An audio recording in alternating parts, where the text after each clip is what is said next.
I never should have looked up when the door creaked open, but I did. I was in the middle of taking notes on protein metabolism, highlighter in one hand, coffee-stained notebook in the other, when the auditorium fell silent for half a second. That's when I saw him for the first time. Brandon Whitmore walked into our lecture hall like he owned the air we were breathing. He didn't rush, didn't apologize, just offered a lazy smile to the professor and said, "Sorry, I'm late." His tone held no regret, and he wore that apology like a tailored suit. Expensive, effortless, and completely unnecessary. The professor, a man who once scolded a girl for yawning too loud, simply nodded and looked away, as if Brandon's tardiness was a privilege we were all expected to accept. His clothes were sharp, cream blazer, designer jeans, leather shoes that didn't squeak like the rest of ours. He looked like he belonged in a New York gallery, not a biochemistry lecture in Chapel Hill. His hair was too perfect, styled in that deliberately messy way rich boys seem to master. I hated how I noticed. Hated even more that when he scanned the room and locked eyes with me, I felt my cheeks burn. I looked away immediately, but it was too late. He had already smiled. I told myself to forget it. Guys like Brandon didn't notice girls like me.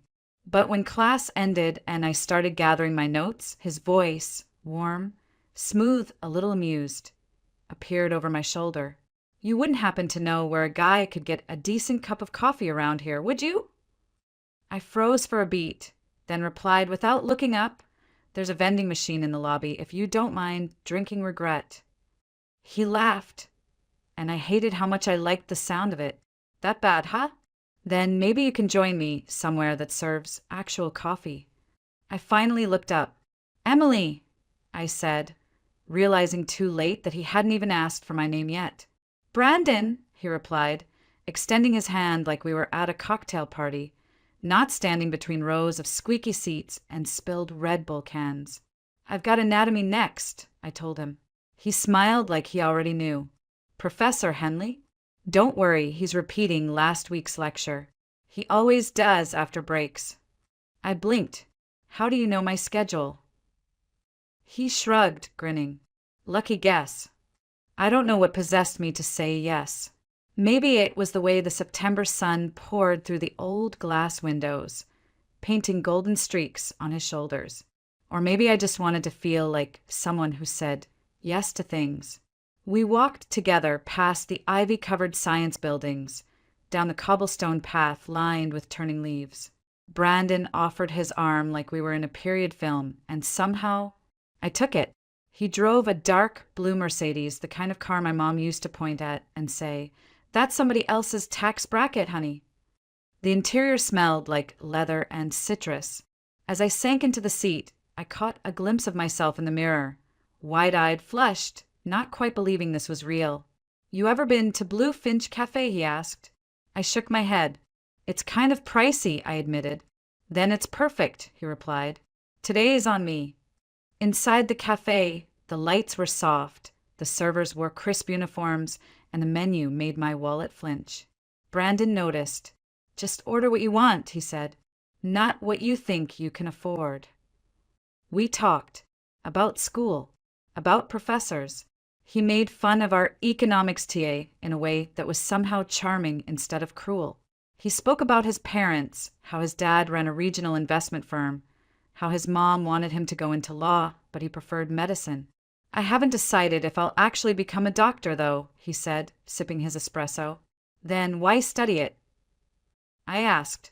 He smiled. "Because education is never wasted, and these are supposed to be the best years of our lives, right?" I remember nodding, even though a part of me bristled. My best years involved microwave noodles, scholarship applications, and working weekends at the hospital's reception desk. Still, I let myself be swept up in the magic of it all. Maybe I wanted to believe that boys like Brandon could fall for girls like me. Maybe I needed to believe that I was more than just my mother's daughter, more than just another broke student scribbling notes in the third row. Whatever the reason, when he kissed the back of my hand outside the cafe and said, "I'll see you tomorrow, Emily," I didn't tell him not to. I just nodded like it was the most natural thing in the world. even though everything inside me whispered it wasn't. The first time I saw his lake house, I remember thinking it looked like a place people took engagement photos. The kind of home with stone chimneys, wraparound porches, and French doors that opened onto a still sheet of water like something from a luxury travel magazine. Brandon had picked me up after class, said he wanted to show me somewhere quieter. I was hesitant. It was only our third weekend seeing each other, but his tone was so casual, so effortless, that I didn't want to seem paranoid. I still remember the way he leaned over the steering wheel as we drove through winding mountain roads, his profile backlit by late autumn sun. "You're safe with me," he'd said when I hesitated at the front door, and for some reason I believed him. That night, wrapped in an oversized sweater, I watched him build a fire and pour wine like he'd done it 100 times before. I felt out of place, too small in his world, too plain in my thrift store boots. But he made me feel like the only thing in the room that mattered. We talked for hours. About everything. About nothing. I told him I wanted to become a trauma surgeon. How I dreamed of saving people. He told me I was too serious, then kissed me like he was trying to prove I didn't need to be. And when things moved faster than I'd planned, when I should have paused, I told myself it meant something because I wanted it to. In the days that followed, Brandon didn't change. If anything, he was sweeter. He brought coffee to my study group, left handwritten notes in my locker, even met my mother once, though only briefly, and he didn't step past the doorway. My mom didn't say much after he left, just stared at me with those tired eyes of hers and said, "Don't confuse charm with character." I brushed it off. I was 19 in love and foolish enough to think that was the same as being wise. Then came the night that broke the spell. It was after a theater performance. We'd gone to see a ballet downtown. Brandon had been oddly quiet all evening, so I offered to grab us tea while he waited at the student cafe in the arts building. When I returned, I heard him before I saw him. His voice, unmistakably his, coming from behind a column. "So, did you win?" Someone chuckled. "Not yet," Brandon replied. "She's not as easy as I thought. The whole virgin thing. She's really holding on to it, but I'll close the deal before Thanksgiving. I bet sabet." Then laughter. "Dude, just take her back to the lake house again. That place practically does the work for you." I couldn't move. My hands trembled. The tea spilled a little unnoticed.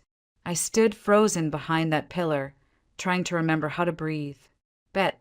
Not love. Not affection. A game. I was the prize in a game I didn't even know I was playing. My body felt like it wasn't mine. I turned slowly, walked out into the cold, and didn't look back. I didn't call him. Didn't confront him. What could I say that wouldn't make me feel smaller than I already did?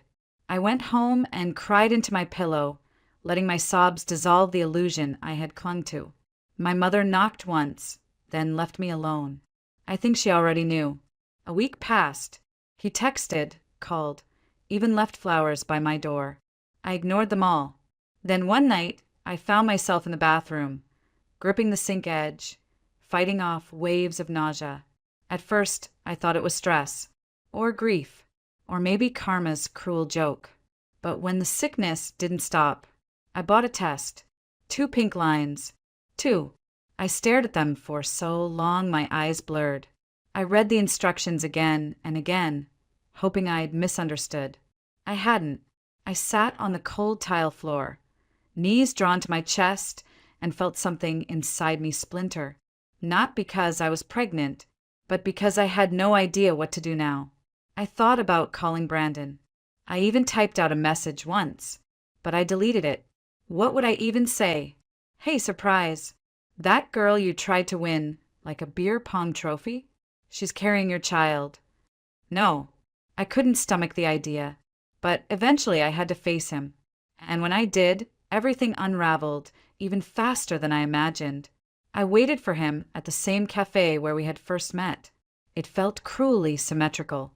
Outside, rain drummed steadily against the windows, turning the world into a watercolor of gray and silver.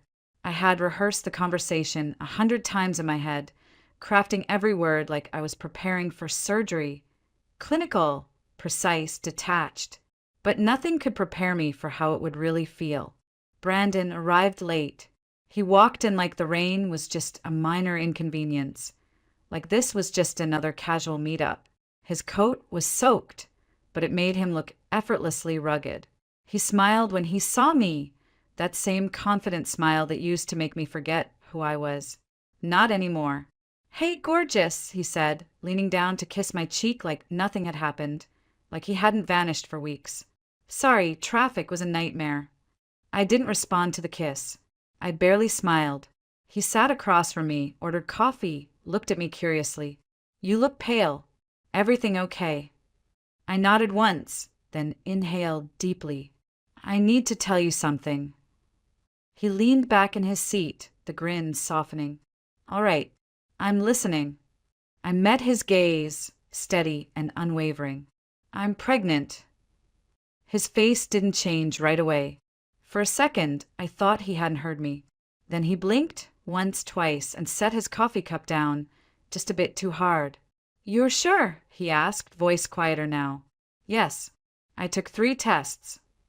Silence stretched between us like a noose tightening. He looked over my head, like searching for an escape hatch in the ceiling. After a long pause, he cleared his throat. "Okay, well, look, this isn't the end of the world.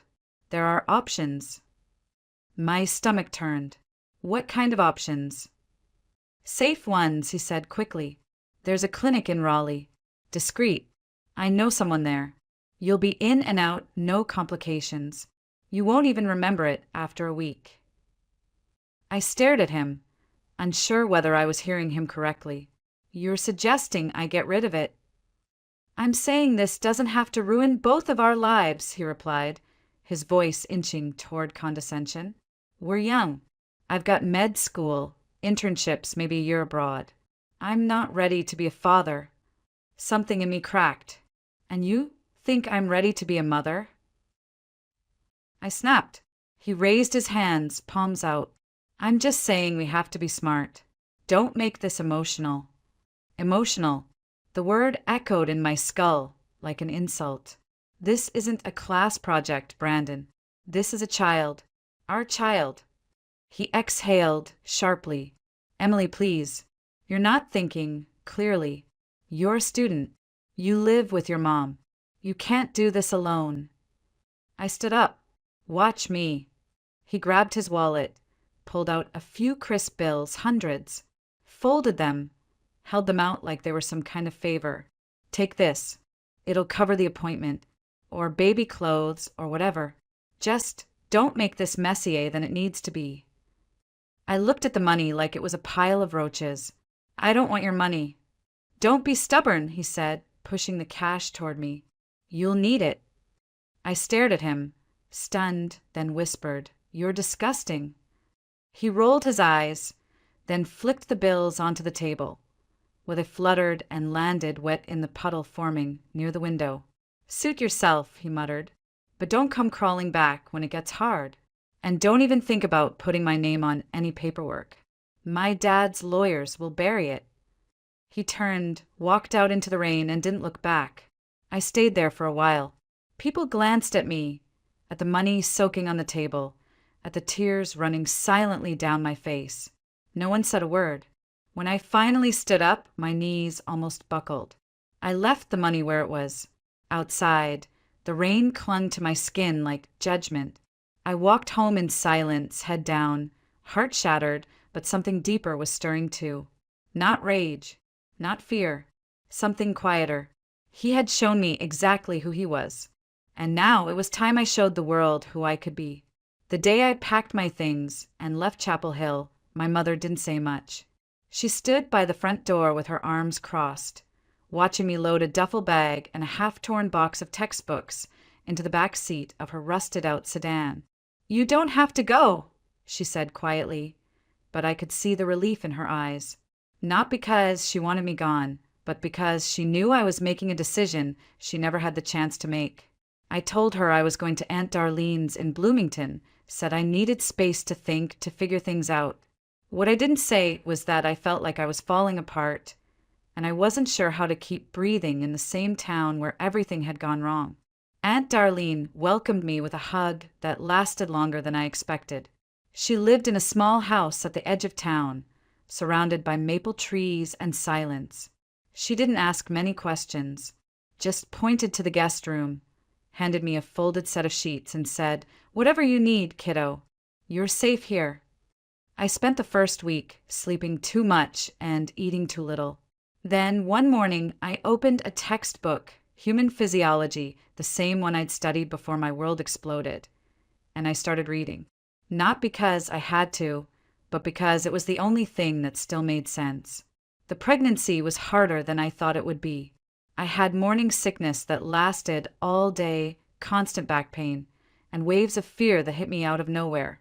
But something strange happened too. I started to feel stronger. Each time I heard the heartbeat at the clinic, each time I felt a flutter in my stomach, I remembered why I had stayed, why I hadn't taken the easy way out. I wasn't just carrying a child. I was building a future. One heartbeat, 1 inch of spine at a time. Caleb was born on a snowy morning in March. He came into the world screaming and squirming and perfect, and when they placed him on my chest, I cried so hard I thought my ribs would break. The nurse smiled and said, "That's a good strong cry. He's got lungs." I looked down at him, pink, tiny, furious, and whispered, "I've got you, and you've got me." The weeks after his birth were a blur of feedings, diaper changes, and exhaustion so deep it felt like drowning. But there was joy too, unexpected, overwhelming joy, like the way his tiny fingers curled around mine, or the way he smelled like milk and something sweeter I couldn't name. Aunt Darlene helped where she could, but most of it fell on me. And honestly, I preferred it that way. He was mine, ours, but not Brandon's. Not anymore. When Caleb was 3 months old, I called my old university. The dean's office remembered me. They said my academic leave had been marked personal medical. I asked if I could come back. There was a pause on the line. Then a woman with a kind voice said, "We'll figure it out." I re-enrolled for the fall semester. I didn't know how I was going to do it, but I knew I had to try. That summer, I moved back to my mother's apartment. She cried when she saw Caleb, held him like a porcelain doll, then kissed his forehead and whispered, "You're safe now." I could see the pride in her face, buried beneath worry and fatigue. She didn't say, "I told you so." She didn't have to. School with a baby was brutal. I woke up at 5 a.m. to feed Caleb, then pumped milk while skimming lecture slides. I carried flashcards in my diaper bag, slept in 45-minute increments, studied during naps, took tests with eyes so red I looked half blind. There were days I wanted to quit, nights I sat on the bathroom floor, crying into a towel while Caleb slept in the next room. But somehow I made it through. By the end of my second semester back, I was passing every class. By the end of the year, I was getting top marks. My classmates started noticing. One girl whispered in the locker room, "Isn't she the one with the baby?" Another replied, "Yeah, and she's still kicking all our asses." They weren't wrong. I was tired, stretched thin, fraying at the edges, but I was moving forward, and every step I took was for him, for Caleb, for the version of me that had once thought her life ended in that cafe on a rainy afternoon. She was gone now. In her place stood someone new, someone sharper, someone stronger, someone who had learned that motherhood wasn't the end of anything. It was the beginning of everything. By the time Caleb turned 10, I had performed my first solo surgery. A boy, 8 years old, with a congenital heart defect. I remember scrubbing in with trembling fingers, heart pounding so loudly I thought everyone in the OR could hear it. But the moment the scalpel touched skin, everything went quiet. My mind, my nerves, my doubts, all of it disappeared. There was only the rhythm of the monitors, the hush of the team around me, and the knowledge that one wrong move could end a life. And when that little heart started beating strong and steady again, I knew I had chosen the right path. Years passed. Slowly at first, then all at once. I finished my residency, completed my fellowship, and finally, at 32, opened my own private cardiovascular clinic in downtown Raleigh. Carter Heart Institute. My name was on the glass. My son's drawings were pinned to the corkboard in my office. My mother cried when she saw the grand opening banner.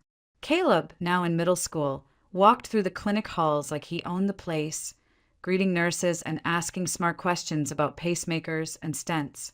People began to notice. They said I was young to be this accomplished, that I must have had help connections. But the truth was, I had done it all the hard way, one late night, one unpaid bill, one missed birthday party at a time. I didn't care about praise. I cared about precision, about keeping hearts beating. I never thought about Brandon anymore. Not really. I didn't hate him. I didn't miss him. He had become a closed file in the back of my mind, labeled, sorted irrelevant. I heard whispers from time to time. He married someone from a well-known family, worked for his father's firm, then disappeared from the social circuit after a scandal. Embezzlement, maybe. Something involving his dad's bank going under. I never checked. Some stories, once finished, don't need to be reread. But fate has a twisted sense of humor. It was a Thursday. The sky outside was heavy with autumn rain. I had just finished reviewing a patient's angiogram when Marina, my front desk nurse, knocked and stepped into the office holding a clipboard. "Dr. Carter," she said gently, "we've got an emergency incoming. Male, 38, myocardial infarction, unstable vitals. EMTs say he's crashing." I nodded, already standing. "We prepped a room." "Or two," she replied. "Also, his name is Brandon Whitmore." Time stilled.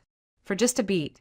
The room faded around me, and I was 19 again, sitting across from him as he pushed money across a cafe table like I was disposable. I inhaled slowly, then exhaled. "Page the surgical team. I'm on my way." My voice didn't tremble. I walked into or two and saw him. Pale, sweating, wires and tubes snaking across his chest. His hair, once perfectly styled, was now damp and streaked with gray. The arrogance that used to ooze from his every pore was gone, replaced by panic and pain. And in his eyes, when they opened and found mine, there was a flicker of recognition that bordered on disbelief. "Emily," he whispered. His voice was dry, cracked. "It's you." I didn't flinch. "I'm your cardiac surgeon," I said, pulling on my gloves. "Try not to speak. We need to stabilize you." "But you, how?" His words dissolved into a gasp. "Save your breath," I said calmly. "We'll take care of you." And we did. 3 hours under the lights. Every artery, every suture, every beat of his heart, held in the hands of the woman he once discarded like nothing. And I didn't hesitate. I didn't miss a step, because I wasn't doing it for him. I was doing it because I had vowed to never let bitterness dictate my skill. Because the life I had built wasn't a product of vengeance. It was a declaration of resilience. When the final stitch was in, and the monitor settled into a steady rhythm, my assistant whispered, "He's stable." I nodded. Transfer to recovery. I peeled off my gloves, my hand steady, my heart oddly quiet. I saved his life, and for the first time in 16 years he owed me everything, comma. I checked on him the next morning, not because I wanted to, but because it was my duty. As I stepped into the ICU room, I saw him sitting up slightly, propped by pillows, a thin line of sweat still glistening along his hairline. His face looked older, sunken, like life had chewed him up and spit him out. But his eyes, they searched my face with a kind of desperation that made me want to turn around and leave. "Emily," he said softly, as if saying my name might change the way time had passed. "You really became a doctor." I didn't answer. "I thought about you," he added quickly. "So many times, after everything." I kept my voice even. "We're not here to talk about the past. You're stable, and you're lucky to be alive. Your artery was nearly 100% blocked." He blinked slowly. "I never thought you'd be the one to save you." I finished for him. Neither did I. But I took an oath. He looked away, ashamed or maybe just tired. I deserve that. I didn't reply. Then he said the one thing I hadn't expected. Do I have a son? My chest tightened, but I didn't flinch. His name is Caleb. Brandon swallowed. How old? 16. He closed his eyes for a long moment. When he opened them again, something had softened. Does he know about me? No, I said, my voice flat. He knows he has a mother who raised him alone. That's enough. I'd like to see him, he said carefully. Just once. I won't ask for more. I opened my mouth to refuse, but then fate intervened. The door creaked open, and there he was, Caleb. My boy, tall now, his backpack slung over one shoulder, his hoodie slightly askew. Hey, Mom, he said, walking in like he always did after school.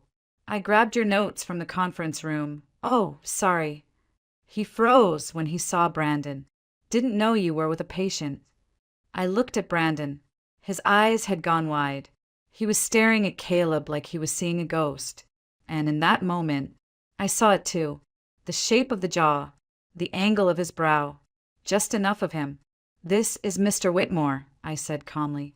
He's recovering from surgery. Caleb stepped forward and extended his hand, always polite, always composed. Nice to meet you, sir. Hope you're feeling better.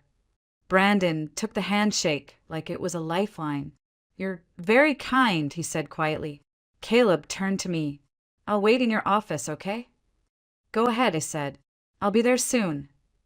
When the door closed behind him, Brandon exhaled like he hadn't been breathing. He's incredible. Yes, I said. He is.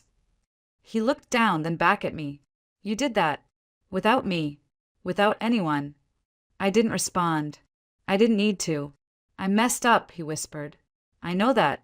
I knew at the moment. I walked away. But you have to believe me. I regretted it. I tilted my head. Did you regret losing me or regret looking bad? His eyes welled. Both. I didn't soften. He doesn't need you. He's grown into someone kind, smart, resilient, without ever knowing who you were. I don't want to take anything from you, Brandon said. I thought maybe I could give something back. Somehow. I studied his face. The sorrow looked real. The weakness was no act. But none of it changed what had happened. You can't give back what you threw away, I said quietly. I know, he whispered. But maybe I could still be a friend to him. He has friends, I replied. Brandon nodded slowly, accepting it. Then maybe I could be forgiven. I paused, not because I didn't know the answer, but because I wanted him to feel the silence. Then I said, I don't hate you, Brandon. I don't feel anything for you. Not anymore. He looked gutted, and that's when I knew this was the revenge. Not anger, not revenge in the movies, but this moment where he realized he no longer mattered, where I stood taller than every word he once used to cut me down, where I was whole and he was hollow. I turned to leave, but before I stepped out, I looked over my shoulder. By the way, I said, thank you. He looked confused. For what? For showing me exactly who you were before I wasted any more time trying to love you. I didn't look back as I walked down the hallway of my clinic.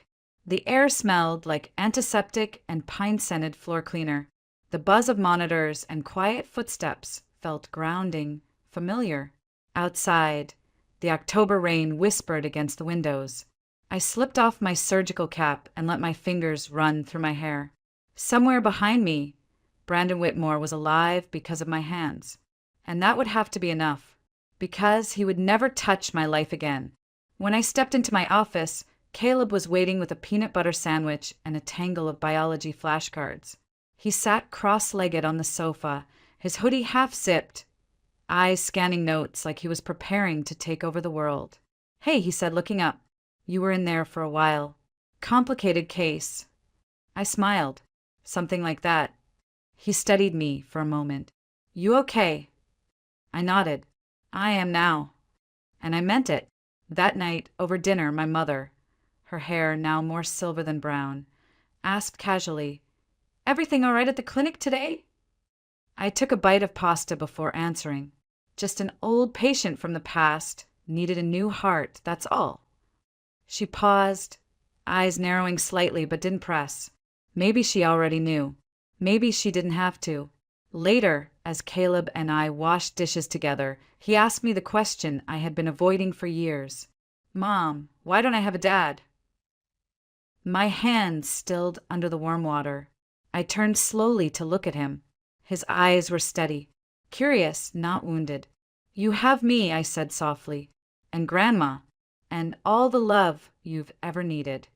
He nodded. "I know. I just wondered." I dried my hands, sat down at the table, and looked at him across the dim light of the kitchen. "Your father wasn't ready to be a parent," I said. "He didn't see you as a blessing. But that doesn't mean you weren't one." Caleb was quiet for a long time. Then he said, "It's okay. I don't feel like I missed anything. I don't need a dad. I just need you." I reached across the table and took his hand. "And you have me. Forever." That night, after he went to bed, I sat alone in my study and looked out the window. The rain had slowed to a mist. My reflection stared back at me, older, wiser, but still with that same defiant spark in her eyes. 16 years ago, I had been a girl with shaking hands, a shattered heart, and 2 pink lines, and now I was a doctor with a son who made the world brighter just by existing. I had walked through every storm, and I was still standing. People talk about revenge like it's fire, loud, consuming, explosive. But real revenge, the kind that lasts, is quiet. It's building a life so solid, so radiant, that the ones who tried to break you are blinded by it. Brandon never got to know Caleb, never got to see the way he tilts his head when he's thinking, or how he hums when he concentrates, or the way he hugs. Tight, sincere, like he never wants to let go. And that wasn't punishment. That was consequence. Some absences are earned.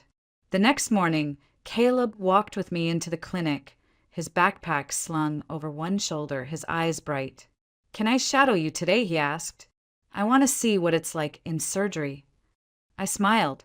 "You can observe from the gallery window, just like we planned." He grinned. "One day, I'm going to stand in there beside you." "No," I said, placing a hand on his shoulder. "One day, I'll be standing beside you." And I meant it. We stepped into the bright corridor together, the day unfolding ahead of us like a clean, white chart, blank, unbroken, full of possibility. As the doors swung open, I looked at my son, my greatest decision, my quietest victory, and knew one thing with absolute certainty. The only life I ever needed to save was my own. And I had. Completely. Looking back now, I don't regret the pain. Not the tears, not the silence, not even the betrayal. Because pain has a way of carving space for truth, for strength, for clarity. I used to think survival meant staying quiet, staying small, staying attached to people who didn't value me. But I've learned healing begins the moment you stop chasing closure from those who broke you and start building peace within yourself. I was once a girl who begged someone to stay. Now, I'm a woman who walks away with grace, with purpose, with a life I built on my own terms. And if anyone watching this feels like they've been abandoned, erased, or made to feel like they're too much or not enough, please remember this. You don't need to be chosen to be worthy. You don't need their apology to move forward. And you sure as hell don't need their love to love yourself. Some of the most powerful stories aren't the ones where we win someone back. They're the ones where we win ourselves back.